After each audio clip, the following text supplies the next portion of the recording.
በቅናት የተነሳሳ የ20 ዓመት ትዳር የቆየ ሚስቲቱ ብልቱን ቆረጠችው። አውዝ ቢላሂ ሚነሽ ሸይጣን ረጂም።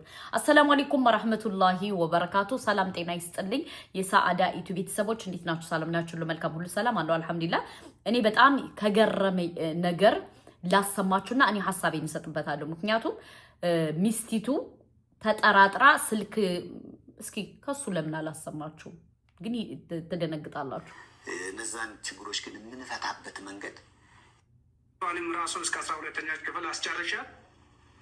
ይህን ሁሉ ስንሆን ምንም መጥፎ ነገር አልነበረም በመካከላችን። ምናልባት ይሄ አሁን የሰይጣን ስራ እና ትናንት በ120 ቀን የተጻፈብን ጽሁፍ ፍጻሜው ወይም ደግሞ በዚህን ቀን ይሆናል ተብሎ የተደረገ ነገር ነው ማለት ነው። እሱ ነው እንጂ ምንም እንትን የለውም። ስለዚህ እኔ አሁን ቢሆን ልጆች ሄደው እናታቸውን እንዲያነጋግሩ፣ የሚያስፈልጋትን ልብስ እንዲሰጧት፣ የሚያስፈልጋትን ምግብ እንዲያደርሱላት፣ እንዳትጨነቅ፣ ልጆቹ እንዳይጨናነቁ፣ ሳይኮሎጂያቸው እንዳይጎዳ፣ አባትም እናትን እያጣን ነው እንዳይሉ፣ እኔ ድናለሁ እመጣለሁ፣ እሷም ደግሞ ከህግ የሚወስነው በኋላ እንድትመጣ ትችላለች እያልኩ ልጆቹንም እኔ ጋር ሲመጡ እያበረታታቸው ነው። አቤ ምናልባት የሰማሁት ነገር ነው። ያው እንግዲህ በቅናት ተነሳስታ ባለቤትህ ይሄን ነገር አድርጋለች። አሁን በህግ ጥላ ስር ነው ያለችው። ያው ዶክተሮቹ ካከሙና ነገሮች ወደ ቀድሞ ቦታ ከተመለሱ በሽምግልና ጉዳዩ እንዲያዝ ጥረት እያደረጉ እንደሆነ ሰምቻለሁ። እና ምናልባት አንተ ልብ ውስጥ ያለው የቅር ባይነት ስሜት እስከምን ድረስ ነው? ይሄ ምናልባት ያው ትንሽ ከበድ ሊልም ይችላል። ቢሆንም ያው አላህ ይቅር ባይነትን ይወዳል። ለሁሉም ነገር ይቅር ባይነት ደግሞ ለሁሉም ለመጥፎውም ለበጎውም ጥሩ ነው። ሽማግሌዎች የሚወስኑት ውሳኔ አለ። እነሱ በሚወስኑት ውሳኔ እኔም ከሽማግሌ ውሳኔም የሚያልፍ አይደለሁም። ከሽማግሌ ውሳኔ ከየትም ከምንም አይታለፍም። ለምን እነሱም እስካሁን እኛን ባጠፋነው ጥፋት ነው ፀሐይ ውስጥ ብርድ ውስጥ የትም እንትን እያሉ ሳይበሉ ሳይጠጡም ራባቸውን እየዋሉ የሚሆነው ነገር። እንግዲህ ይህ ነገር ምንድነው የሆነው? በቅናት የተነሳ ነው ሚስቲቱ ባሏን ያረገችው ማለት ነው። ለምን ካላችሁ በሜሴጅ እየተጻጻፈ ስለደረሳት በሜሴጅ እየተጻጻፈ ምን እያለ ከስራ ባለ እንትን አብሮት ከሚሰሩ ሰዎች ጋር ማለት ነው። ከዛ በኋላ እንትኑን የሞባይሉን ፓስፖርት ይቀይርባታል ማለት ነው። ፓስፖርቱን ሲቀይር ለምን ትቀይራለህ? ለምን እንደዚህ ታረጋለህ? ለምን ይሄ ነገር ይሆናል ስትለው እሱ ደግሞ ምንም መልስ ሊሰጣት አልቻለም። መጨረሻ ላይ አንተ ልታገባ አስበሃል። ለምን ሰውም ደግሞ ባይዘወይ ያሾከሹክላችኋል ውዶቼ ማለት ነው። ያሾከሹካል እና አንተ ልታገባ አስበህ ነው ትለዋለች።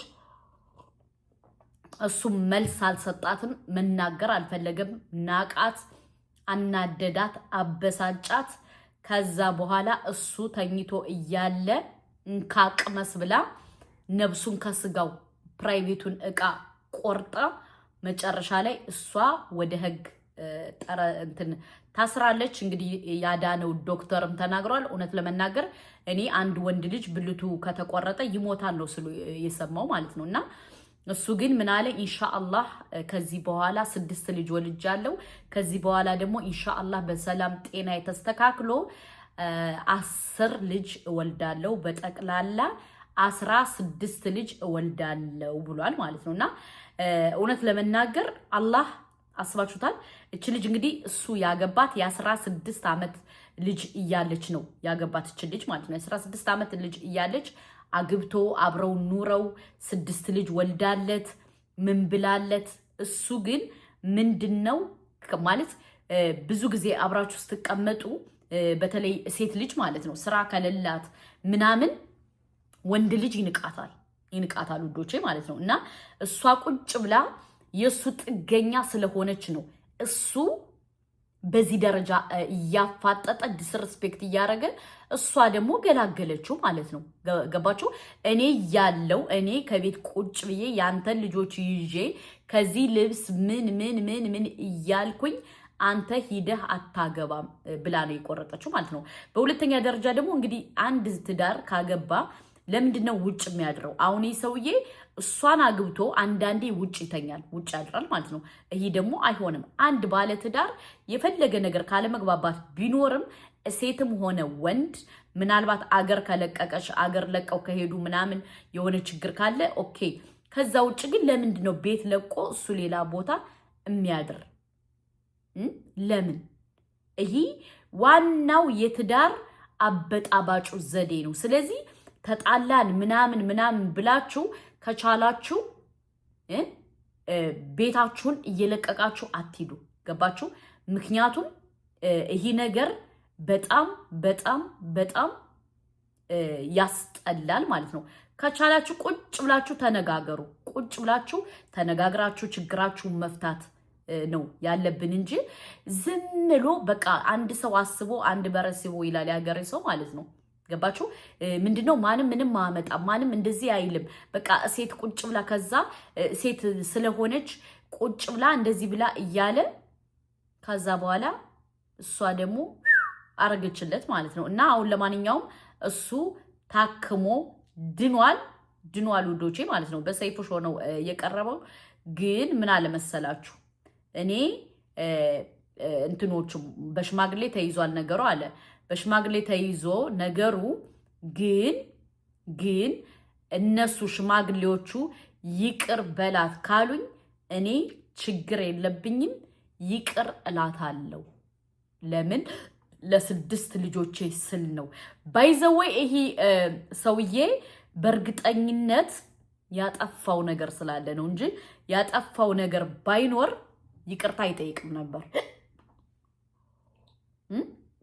እኔ ይቅር አልላትም እንደዚህ አልላትም ያለው ማለት ነው።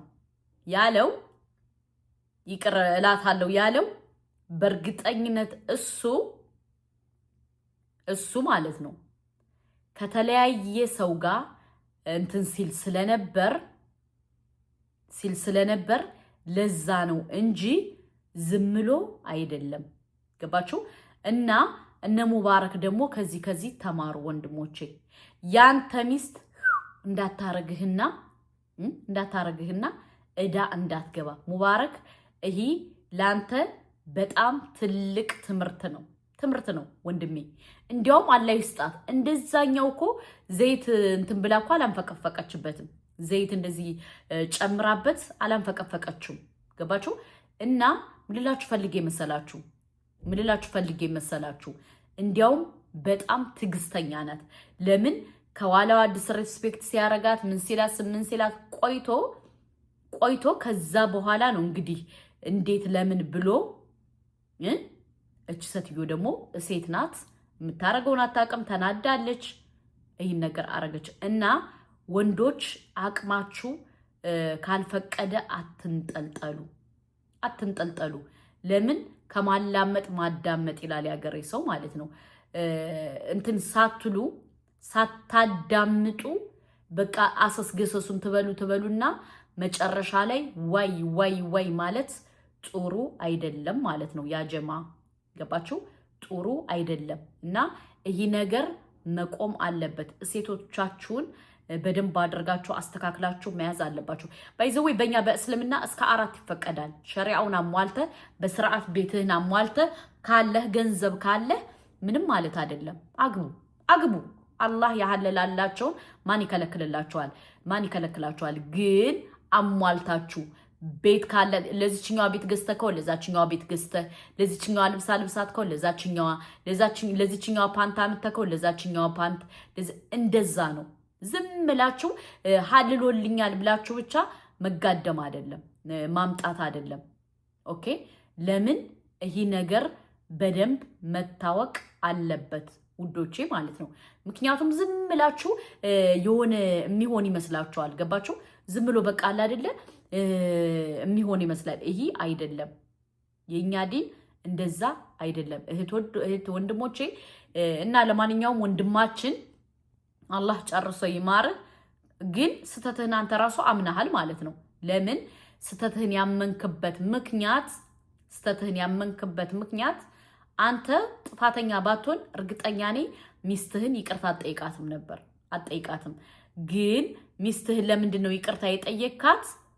በደንብ ጠንቀቃ ስለምታቅ የተሳሳትከውን ያልከውን በደንብ ስለምታቅ ለዛ ነው ይቅርታ የጠየካት። እኔ ይቅርላታለሁ ችግር የለብኝም ምናምን ያልከው ለምንድን ነው? አንተ ጥፋተኛ ስለሆንክ። ሁለተኛ ደግሞ ሚስትህ ደግሞ ሴት አትሳሳትም ባይዘወይ ስለደረስክባት ምን ስላልክባት ነው እቺ ሴትዮ እንትን ያለች ማለት የማይገባ ነገር ያረገች ማለት ነው። እና ለማንኛውም ልላችሁ ፈልጌ መሰላችሁ እህት ወንድሞቼ የሆነ ነገር ሲሆን ቀስ ብላችሁ አስተካክላችሁ አይታችሁ መወሰን ያለባችሁን ተረጋግታችሁ አስባችሁ። ሁለተኛ ደግሞ ከቻላችሁ ልንገራችሁ ከቻላችሁ ከወንድ ልጅ ገንዘብ አትጠብቁ። በቻላችሁት መጠን ተንቀሳቀሱ፣ ስሩ። ቁጭ ብላችሁ ከወንድ ልጅ ከጠበቃችሁ ግን እሱ ምንድነው የሚያደርገው? ቀስ ቀስ እያለ እናንተ የትም እንደማትሄዱ ነው የሚነግራችሁ። ለምን? ቁጭ ብላችሁ ስለሆነ ቁጭ ብላችሁ ስለምትጠብቁ ቁጭ ብላችሁ እንትን ስለምትሉ እሱ ምንድነው ንቀት ያመጣል ማለት ነው። እና ከቻላችሁ እህት ወንድሞቻችን ምንድነው ማድረግ ያለባችሁ? ስሩ፣ ራሳችሁን እንትን በሉ፣ ቀይሩ። ሁለተኛ ደግሞ የሆነ ነገር ማድረግ አላማ ካላችሁ በራሳችሁ ተማምናችሁ ማድረግ ትችላላችሁ። ሲጀመር ማንም ከማንም የሚበልጥ የሚያንስ ነገር የለም። ገባችሁ?